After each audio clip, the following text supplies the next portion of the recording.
The content of this podcast is for informational purposes only and is not intended to be legal or therapeutic advice. Parents, why is it not enough to be a good enough parent? And why are good enough parents being rejected and estranged from their adult children? Well, if you're a targeted parent of parental alienation, chances are that the signs of the parental alienation were there long before the divorce started. If you suspect parental alienation, narcissistic abuse, or domestic abuse are causing your children loyalty conflicts and causing them to reject you, you're probably on to something. If you are able, pause the video and go to our website, schoolofcustody.com, and sign up for emails, and you'll receive via email an alienating behavior booklet. This will be helpful in understanding this podcast. So what does it mean about being a good enough parent? Every parent makes mistakes. Every parent wishes they'd done things differently. But if there's a parent that had normally had a good and loving relationship with their child or children before the divorce and did not have some outrageous behavior such as child abuse or neglect, and the children still reject the parent, it may be because of the divorce situation, because of parental alienation. This just speaks to the complexity of co-parenting in a hostile situation with a narcissistic or abusive former partner. Some of the early signs of alienation that might have occurred before you separated would be grooming the child, such as sleeping with the child to encourage enmeshment, or undermining the other parent's authority, standing back, watching the child be disrespectful, non-compliant, or even physical with the other parent, or even worse, chuckling at it when the child is hitting the other parent. This causes loyalty conflicts. Maybe the other parent, the alienating parent, was bad-mouthing the other parent's background or values, or they just encourage them to be aggressive with the other parent or to emotionally reject them. This is very covert and sad. It's child abuse, and it happens every day. Let's look at Carmen's story. She had 3 sons. At the time of separation, the oldest one was 10 years old. There had been long-term emotional manipulation and physical aggression by the father toward the mother, and he encouraged the 3 children to do the same. It was a us versus her alliance. And there were failed systems in the court. Custody evaluator ignores red flags. Even though they were paid over $10,000, they failed to take forensic actions such as contacting witnesses to the abuse and neglect. The court evaluator decided to just sweep the abuse and the violence under the rug and ordered no rehabilitation for the father, giving the parents 50-50 custodial time because this is what is preferred. And this is a systematic failure. Unfortunately, the divorce industry is a multi-billion-dollar business, and not all professionals are equal.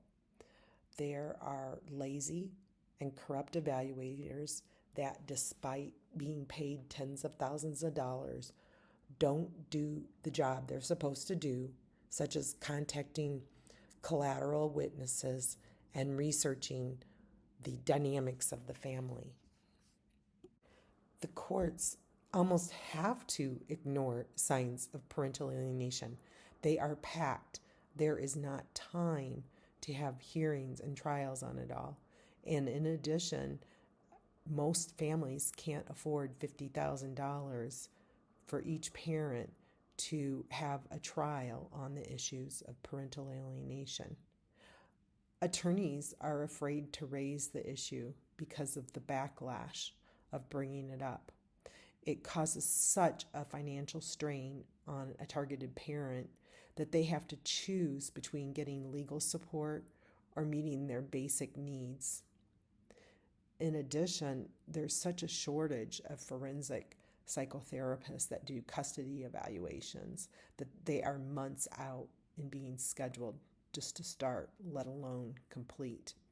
And there's an even bigger shortage of those that are competent and diligent and really care about determining what is going to be in the children's best interest. Unfortunately, in Carmen's point, she had to choose whether to go to trial or pay rent. She believed by just showing up and that over time things would get better and that she would be a good enough parent and she would do better than her divorced parents did. She did all the right things, therapy, parenting books, being present, but she missed some key things. One was understanding her child's need versus what she needed when her own parents got divorced. She also underestimated the force and the rage and the hostility of the narcissistic abuse, the physical abuse, and the impact on the children via the abuser. So, what can you learn from this?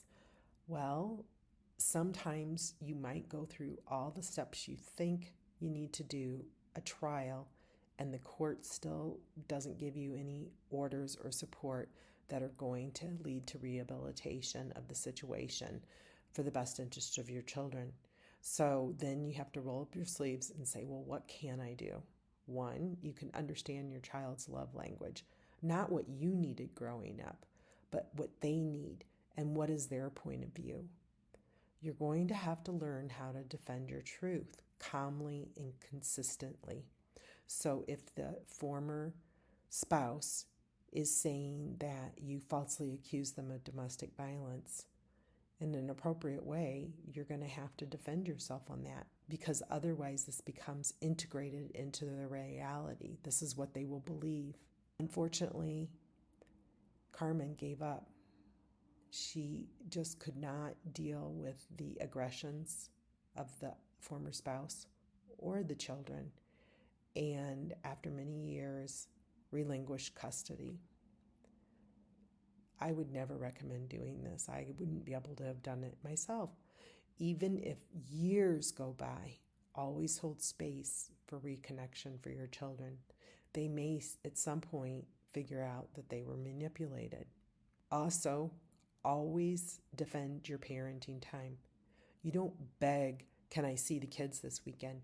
You tell the former spouse that you will be enforcing the parenting plan and you will be there at X time per the agreement. Be firm and consistent. You are still a parent and show up for your kids. The next is to learn some helpful resources. So one of the parenting experts of today, as of 2025, is Dr. Becky Goodenside. She has a podcast and good information for upping your parenting skills. I also like the work of Karen Woodall. She's in the UK and she's got a blog and some books and runs some clinics. Fortunately, she's in the UK. It's not an American person, but look around and see if you can find somebody similar to her in your area. She focuses on non-litigious, child-focused ways to help parents understand the projections that are going on to the kids and to help them in setting boundaries. This may be your last resource. Your last way to protect your children is to find people that can help and support you. And the benefit is this may be the healthiest way. It's not angry, it's not litigation, it's not draining the resources. It's shifting the way that we help our children. So, as a call to action, in summary, on this podcast, subscribe to this channel. You'll get notifications of future episodes. You will also get a copy of the Alienating Behavior booklet. Please read this, know and understand it. Use it to document alienating behaviors in a parenting app, and therapy, help, support tips. Work with a divorce coach that knows and understands the process so that it can guide you through it so that you're not alone. There are ways to reclaim your voice and reconnect with your children. I wish you all the best on this journey. The School of Custody can give you personalized plans and information for your issue, including custody evaluation preparation, parenting plan mediation, divorce coaching. So if you want more information on personalized programs, please visit our website at schoolofcustody.com.